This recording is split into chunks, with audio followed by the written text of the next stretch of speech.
En ces jours-là, Marie se mit en route et se rendit avec empressement vers la région montagneuse, dans une ville de Judée. Elle entra dans la maison de Zacharie et salua Élisabeth. Or, quand Élisabeth entendit la salutation de Marie, l'enfant tressaillit en elle. Alors Élisabeth fut remplie d'Esprit Saint et s'écria d'une voix forte, « Tu es bénie entre toutes les femmes, et le fruit de tes entrailles est béni. D'où m'est-il donné que la mère de mon serviteur vienne jusqu'à moi? Car lorsque tes paroles de salutation sont parvenues à mes oreilles, l'enfant a tressailli d'allégresse en moi. Heureuse celle qui a cru à l'accomplissement des paroles qui lui furent dites de la part du Seigneur. » Acclamons la parole de Dieu. 3 idées de méditation pour ce 4e dimanche de l'Avent, qui est le dimanche de la Vierge, parce que c'est le dimanche où la lecture nous invite à nous concentrer sur Marie, la grande protagoniste. Sans la mère, l'enfant n'existerait pas. La première idée, la rapidité avec laquelle la Vierge se met en route. L'Évangile dit, elle se mit en route et se rendit avec empressement. Elle va faire une œuvre de charité et elle est pressée. Si c'était pour aller chercher un prix de loterie, à cette époque il n'y avait pas de loterie, mais si c'était le cas, nous aurions peut-être été très pressés, mais la Vierge ne l'aurait pas sûrement été. Au lieu de cela, elle apprend que sa parente, Élisabeth, a besoin d'elle et se précipite pour l'aider. C'est ainsi que nous devrions être. Quelqu'un a besoin de toi, tu peux l'aider, fais-le dès que possible. Cette personne traverse une période difficile, cette personne se sent seule, a-t-elle besoin de réconfort ou d'argent? Cette personne traverse une période difficile, ne tarde pas. N'aimerais-tu pas que l'on te dise demain et que demain on te redise après-demain? Si tu peux l'aider, fais-le dès que possible, car il y a quelqu'un qui a besoin urgemment d'aide. Marie en est un exemple.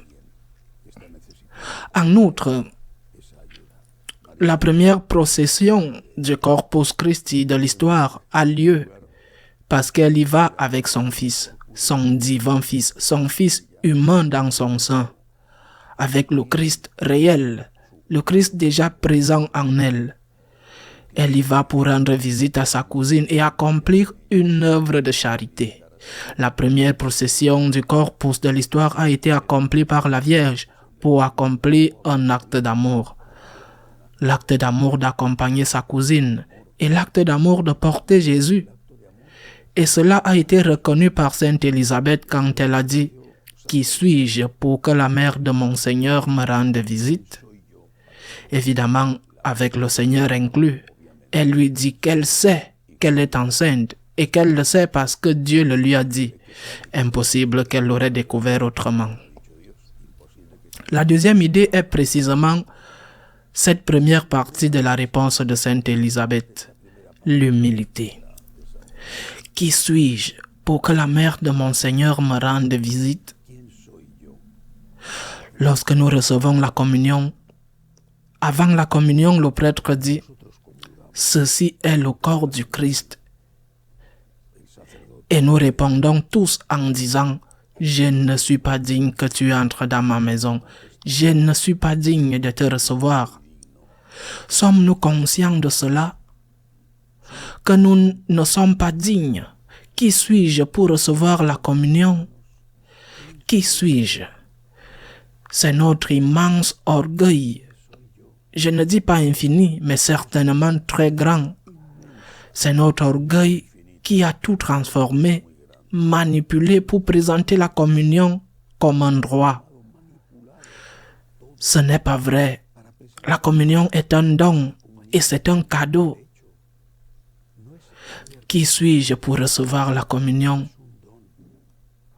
Comment est-il possible que la mère de mon Seigneur vienne à moi? C'est un don que Dieu me fait et que je ne mérite pas. C'est un cadeau extraordinaire et c'est pourquoi nous devons en être reconnaissants.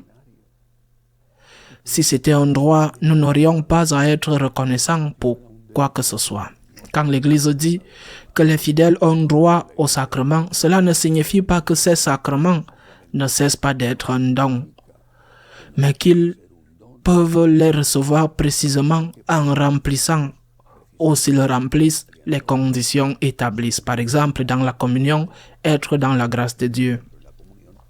Mais même en étant dans la grâce de Dieu, c'est un don immense. Il faut beaucoup méditer là-dessus. Et inévitablement, je me souviens de la célèbre phrase de Chesterton. Ceci est-il une côtelette pour un gentleman? La communion, c'est plus que cela. C'est le Christ. Je ne le mérite pas. J'aimerais que nous puissions revenir en arrière, ceux d'entre nous qui le peuvent, pour recevoir la communion à genoux en signe d'action de grâce à Dieu, que nous ne méritons pas. Je ne mérite pas de recevoir la communion. Même si je suis en grâce, c'est un don extraordinaire. Suis-je digne de recevoir l'office de Dieu? Sainte Élisabeth l'a parfaitement compris. Et elle l'a dit et exprimé dans une phrase que nous ne devons jamais oublier, que nous devons faire nôtre.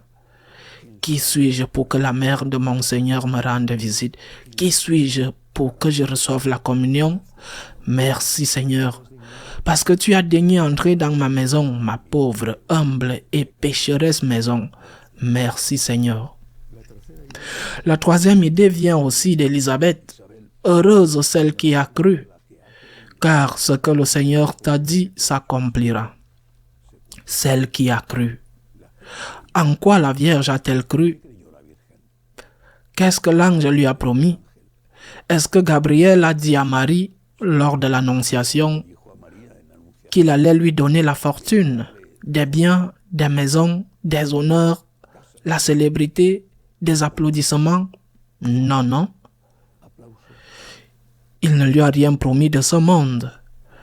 Et la Vierge a cru qu'en mettant sa vie en danger, en étant fidèle à ce que Dieu lui demandait, Dieu prendrait soin d'elle. Il l'a sauvée de la lapidation parce qu'elle est tombée enceinte, sans avoir vécu avec son mari. Elle avait déjà célébré la première partie du rite du mariage juif. Dieu l'a sauvée avec l'intervention de l'ange en songe à travers Saint Joseph. Il a pris soin d'elle jusqu'à la fin de sa vie. Ce qui ne veut pas dire qu'elle n'a pas eu à souffrir beaucoup. Il a pris soin d'elle. Il ne lui a pas donné des richesses. Il lui a donné Jésus, qui est la grande richesse. Et ensuite, il lui a donné les apôtres. Je pense surtout à Saint Jean et aux amis qui l'ont entouré, Sainte Marie-Madeleine.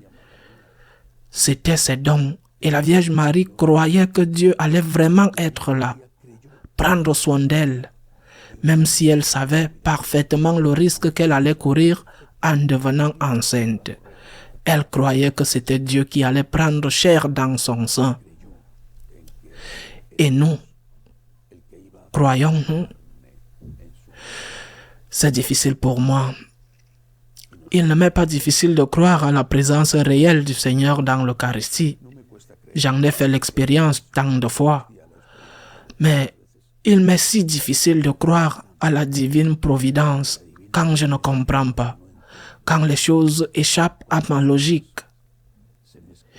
Il m'est si difficile de croire, comme il a été difficile pour Marie, en tout temps, même sur la croix, surtout sur la croix.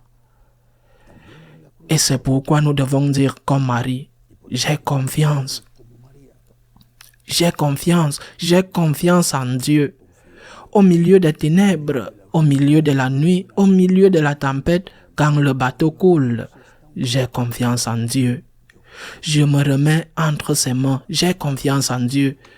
Donc, rapidité pour faire la charité, Prenons-le comme si le Christ nous attendait vraiment dans cette personne et ne la faisons pas attendre plus longtemps.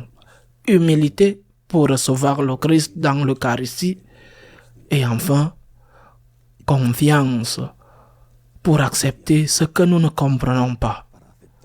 Une confiance qui a besoin de l'aide de Dieu parce que sans cette aide, c'est impossible. Ainsi soit-il.